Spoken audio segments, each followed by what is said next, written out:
Estamos junto a Fernando Fraquelli. Fer, ¿cómo estás? Muy bien. Bueno, a ver, una Unión Cívica Radical que está buscando un espacio hipotético de poder, resignando candidatura, ¿no? Porque enfrentarse Sanz con Mauricio Macri daría la sensación de que está la Unión Cívica Radical ya resignando la candidatura. A ver, y además cambiando de socios. Recordemos que el radicalismo en los últimos años, los socios naturales, fue el Partido Socialista, fue el GEN de Margarita Stolbizer.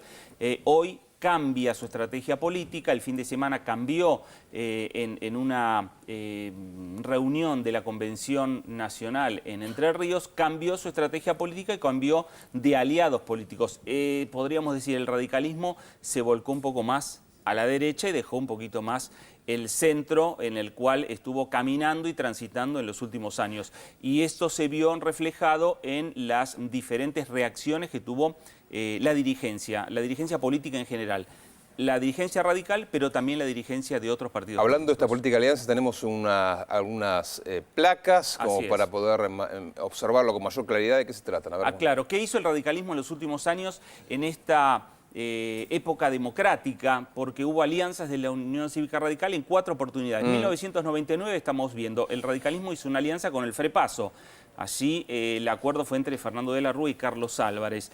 En el 2007 la Unión Cívica Radical hizo alianzas con sectores del peronismo, con Roberto Labaña y Gerardo Morales, que terminó siendo la fórmula presidencial. En el 2011 el radicalismo hizo una alianza con Unión Celeste y Blanco, también sectores del peronismo. Se dio en la provincia de Buenos Aires, Ricardo Alfonsín presidente, Francisco de Narváez gobernador de la provincia de Buenos Aires. Y esta última alianza, el 2015, la Unión Cívica Radical, el PRO, la Coalición Cívica, acuerdo entre Mauricio Macri, Elisa Carrió, Ernesto Sanz. Hay un dato llamativo, ¿no? Y observando el calendario de las alianzas y el momento histórico de las mismas, ¿no? Cada vez que hubo un gobierno o progresista o de centro-izquierda, las alianzas fueron con los candidatos de la derecha. Y cuando fueron candidatos, estaba en la presidencia algún gobierno de centro-derecha, las alianzas fueron quizás con algún candidato de centro-izquierda, salvo en esta última oportunidad con el Frente UNEL, ¿no? Ahí estamos viendo veíamos los nombres: Mauricio Macri, Ernesto Sanz, Elisa Carrió. De allí tendría que surgir la hipotética fórmula presidencial. De allí tiene que surgir quién va a ser el candidato a presidente, quién va a ser candidato a vicepresidente. Hay muchas especulaciones. El radicalismo que declinaría ser candidato a presidente se quedaría con la candidatura a vicepresidente de la Nación de Ernesto Sanz. Veremos cómo van los acuerdos y esto se va a ver en los próximos días, en los próximos tiempos. ¿Por qué? Porque el calendario electoral tiene una fecha importante y clave para Mauricio Macri, que es la Ciudad de Buenos Aires.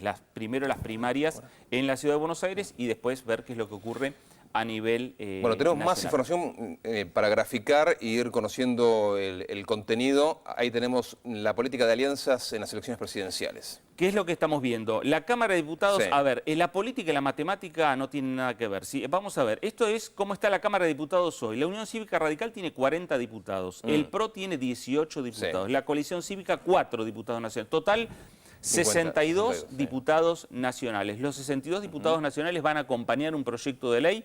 Ahí es donde está la disyuntiva en el seno de la Unión Cívica Radical, del PRO y de la Coalición Cívica. En la Cámara de Senadores, la Unión Cívica Radical tiene 13 senadores, el PRO 3 senadores, la Coalición Cívica no tiene senadores, son 16 senadores. ¿Qué es lo que queremos graficar con esto? Ahí es donde le sirve al PRO, ¿no? La Unión Cívica Radical. Ahí le sirve en el poder legislativo que tiene, que no lo tiene justamente. Pero los 62 diputados y los 13 senadores, eso es en las matemáticas.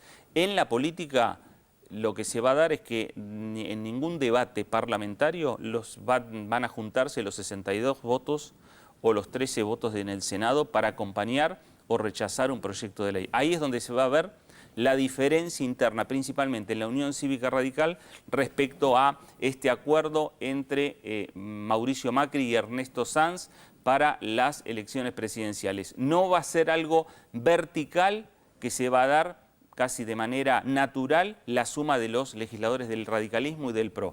Va a haber muchas diferencias a la hora de discutir en el seno del radicalismo y ahí va a haber posturas divergentes entre lo que plantean un sector del radicalismo y otro sector de la Unión Cívica Radical. Te lo contó Fernando Fraquelli.